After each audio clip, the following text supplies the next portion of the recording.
Do you like suffering, or do you just deal with suffering? Real answer. Real answer? Yeah. Real answer, I like to get a bunch of men together. Okay. Men that are the hardest of the hard. And I want to be with these men. And I want to see them suffer. Because I'm suffering right along with you, but I want to see me get through it. I want to see what you're made of. I want to see, like, almost like the Colosseum in Rome. Let's go to the Colosseum.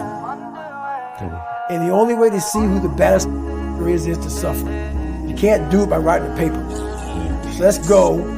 Because why? What I found out through my life was I thought of myself as some weak little kid.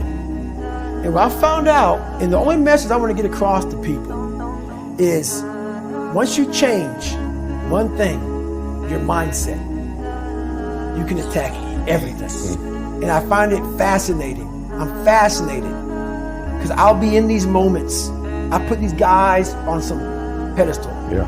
Which people do with you. They do with me, and they shouldn't.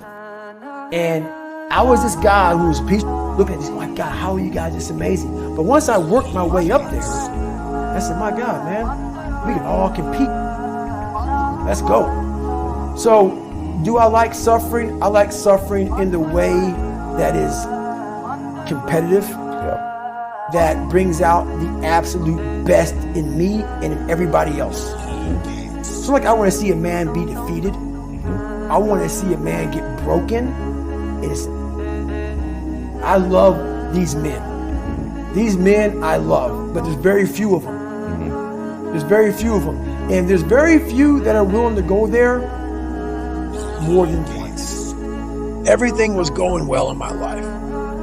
My career was fit, shine, and gleaming.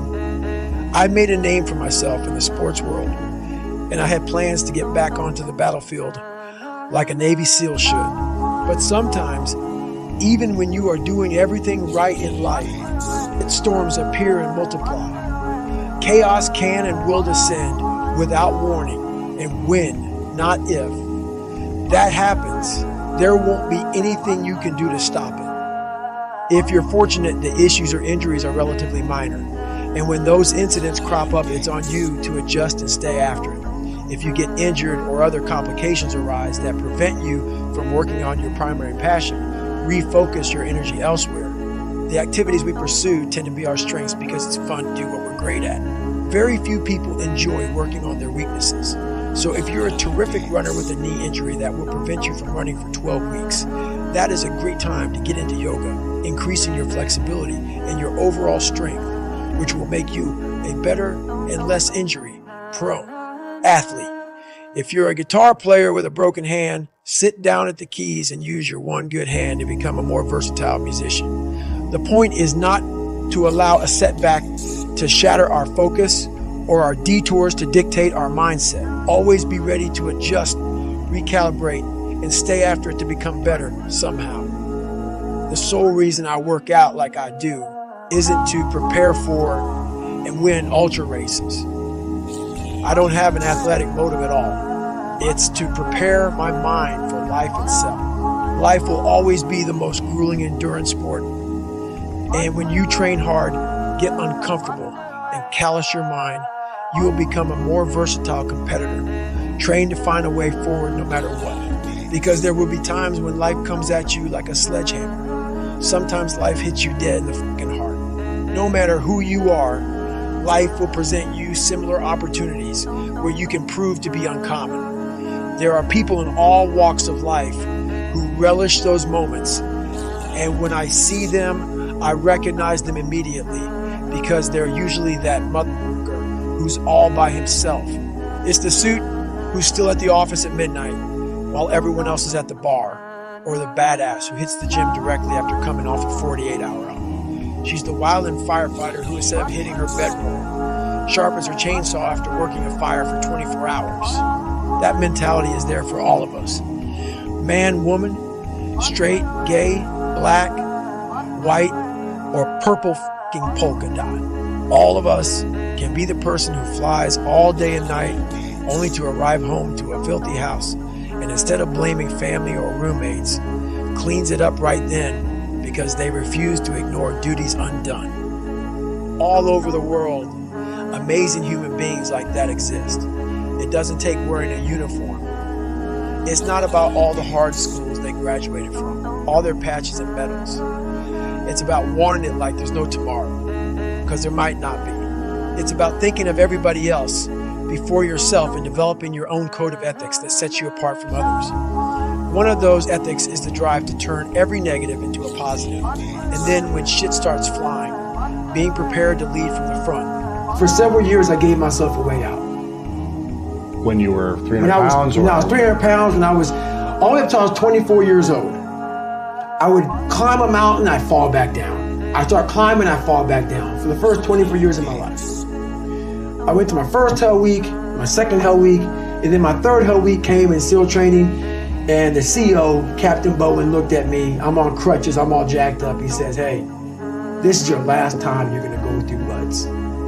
This is it. I had several stress fractures.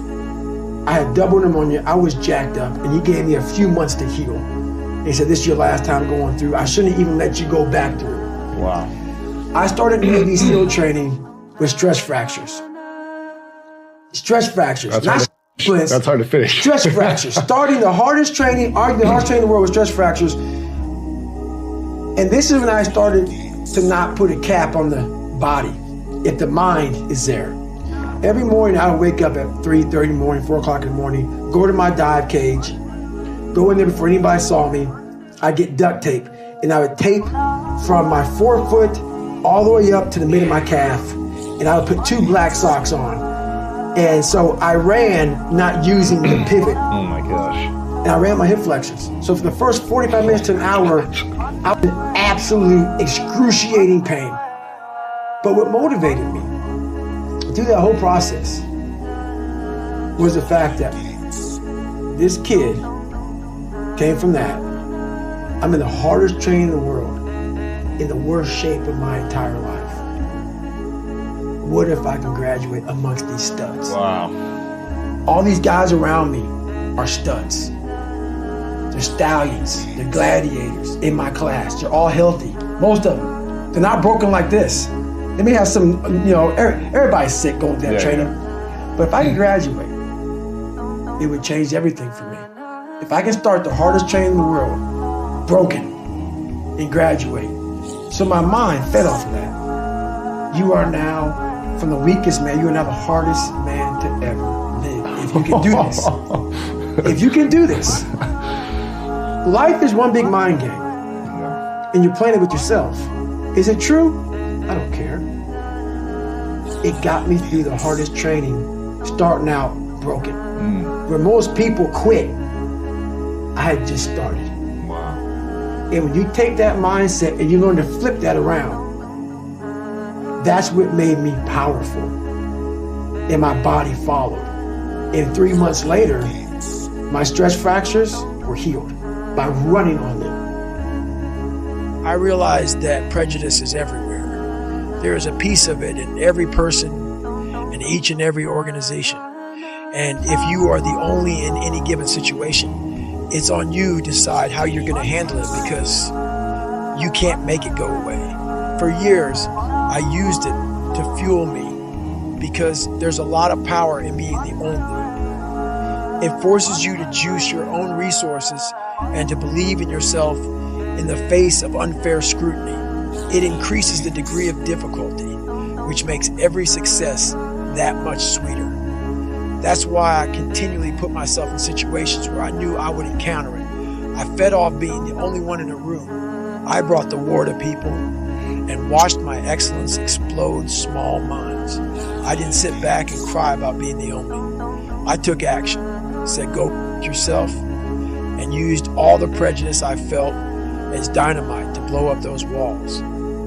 But that kind of raw material will only get you so far in life.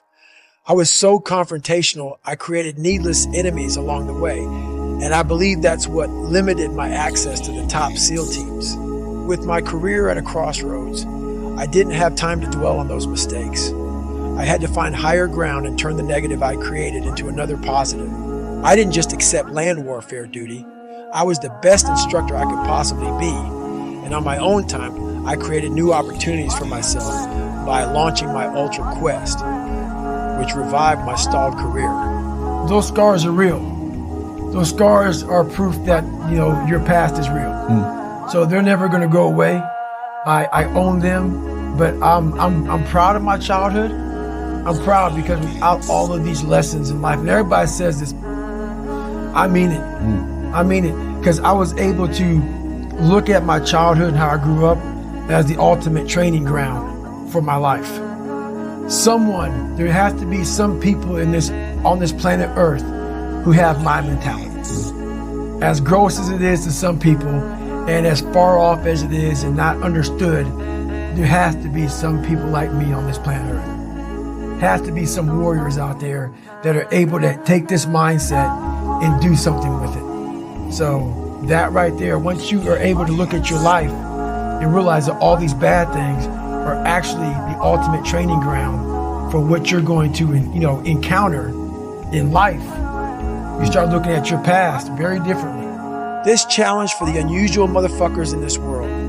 A lot of people think that once they reach a certain level of status, respect, or success, that they've made it in life. I'm here to tell you that you always have to find more. Greatness is not something that if you meet it once, it stays with you forever. That evaporates like a flash of oil in a hot pan.